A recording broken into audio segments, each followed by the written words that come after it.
as far as in Jordan, an average, I think it's 30 women, an average of 30 women a year are killed in honor killings. Where's the justice in that?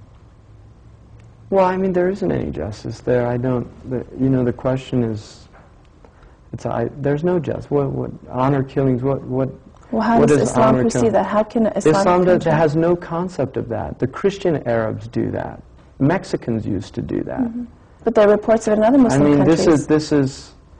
There's reports of it in Pakistan. This used to happen all over the world. This happened in Christian countries. This is just a situation that existed in many parts of the world. It doesn't justify it, but the fact that it still exists in that part of the world is only indicative of the fact that that familial honor is still an extremely important, if not a central element to those societies. And a woman's chastity is still considered something that is at the essence of the honor of a family, as well as the chastity of a male, but because it tends to be a patriarchal culture, and because of the fact that women, when they lose their virginity, there are generally physical signs of it, and certainly pregnancy can occur, whereas with a man is more veiled than a woman in that situation, but in no way does it mean that a man who commits fornication or adultery is any less condemnable than a woman. Mm-hmm. They're both terrible breaches of divine comportment. But I would say that the Christians have the same concept in their ignorant societies. Arab Christians have done this. There was an Arab Christian that killed his daughter in Chicago. This occurred in the United States. It's a very sick thing to do. I find somebody would have to be a really sick human being to be able to kill their own progeny. But in America, there's been over 20 million abortions. Wow. And the only difference in America is that they say, well, these are unborn.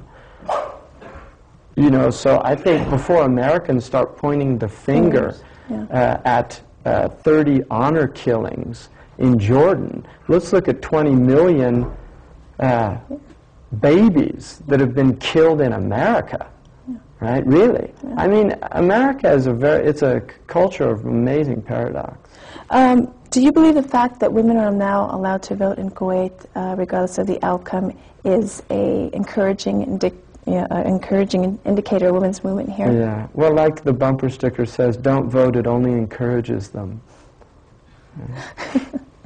I don't know. I mean, you know, the idea of Muslim having a vote or not having a vote, the first country to give women the vote was Egypt in the 1880s.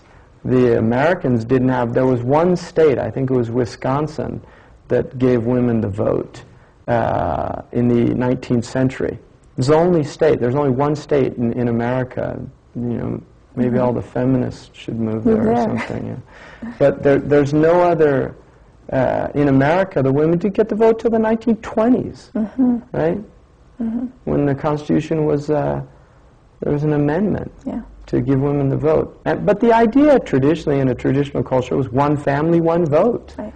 That was the idea. It wasn't the idea that women didn't have the right to vote. There was an understanding of a family unit that generally the family would support. And if you have a husband and a wife that are voting for different people, I mean, you've got a serious problem in your family. Right? In other words, there's a real conflict. That is a conflict. Yeah. I think that's a very deep conflict. That's not a superficial conflict. And they should have maybe done a poll before they got married to see how they would vote or something like that, because that's going to indicate some compatibility. And many marriages have ended in divorce because of Republican and Democrat splits. So you think do you think that women then shouldn't vote? I don't. I mean, I think voting, the whole idea of voting is... there's a magical element here, this mystery of... I think that the last election in the United States indicated the reality of the vote in this country. I mean, people are starting to wonder, are we living in a banana republic in the United States? When a presidential candidate can get the popular vote and lose the election well, I have to wonder, well, why am I voting? I mean, seriously, why am I voting? All right? So, I don't know. I mean, if men are going to vote, I think women should vote. Why not? I don't have a problem with that. I think it's just logic. But I think we have to question the entire... See, for me, I want to question the whole system.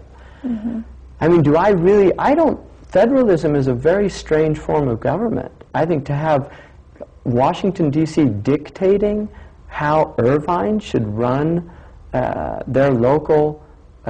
I think people locally should decide their own. People say, well, that's anarchy. So power should be into the local community. Definitely. And not I mean, I'm a libertarian when it comes to that type position. You know, just let people locally decide what they need to do. If people locally want to have prayers in school, why can't they have prayers in school? If you've got a 100% Christian community in Idaho, why should the federal government tell them they can't pray 5 minutes before they start their classes? Whereas if you have Hindus and Buddhists and Jews and secular humanists or a Marxist that say they don't want to have that, well, have 5 minutes of silence and everybody can do what they want.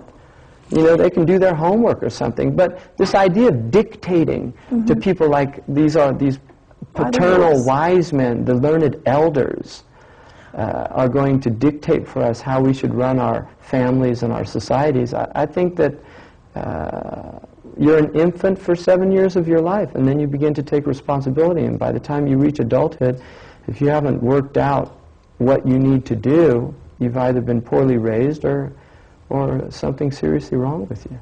What challenges do you think we women face in this society today? I think women need to decide that for themselves. I think that I would say for me, the challenges that women face are the challenges that men face. We're in this together. We're on the same planet. Half my family, I'm married. I have a wife, and I have children. Her concerns are my concerns, and my concerns are her concerns. And I think if you're in a relationship that's healthy, that's the way it should be. So I think that what's out there in terms of the society is as detrimental to men as it is to women. I really believe that. I think that men are up against as much difficulty in trying to be human in this world as women, if not more. If not more. Okay. Well, we appreciate you being with us this hour, and thank you very much. Thank you.